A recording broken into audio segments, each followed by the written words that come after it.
So the very first most important thing that you're going to want to do when you're thinking about buying a property is, number one, talk to a realtor. But then second thing that I'm going to tell everyone I talk to is you need to meet with a trusted lender to talk about the mortgage.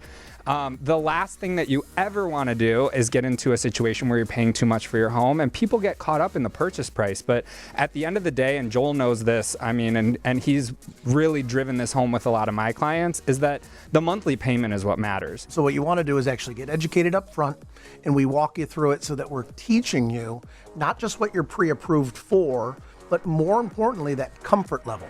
What do you want to pay per month, and how much money do you need? Then we get out and see properties. Never before, because Karla, I'm sure this has happened to you, but you take people out to see a place, they don't have a pre-approval, and they fall in love with it, and they miss out on something they want. Yeah? You should never start the process without a pre-approval, because that's like heartbreaking. So once you have that pre-approval, then comes the fun part, the property search process. So we're going to utilize a couple different facets here. Number one, obviously, a search that syndicates from the MLS, the tool that brokers use.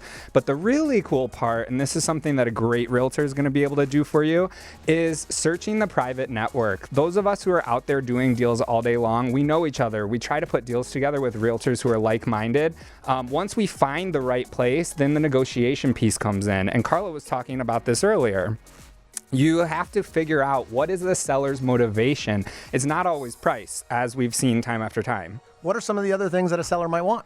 I mean, timing, you already mentioned, Joel, is paramount. I mean, we had a deal earlier this year where the seller needed multiple months to close, which is, you know, a pretty long escrow period, I guess. What's the next step when you actually want to write the offer? So first of all, I mean, I'm doing all the heavy lifting at that point. So I'm writing up your contract and you just have to sign it. And I always explain to people, these are very standardized contracts that protect you in all aspects. So we have price. That's one of the things. There's also dates as far as how long I have to get a mortgage and close. Those are some of the things that are in the contract, right? Yeah, and you've got an appraisal contingency, you know, all of these different protections for the buyer. So we're under contract. We're getting ready to go to the closing table.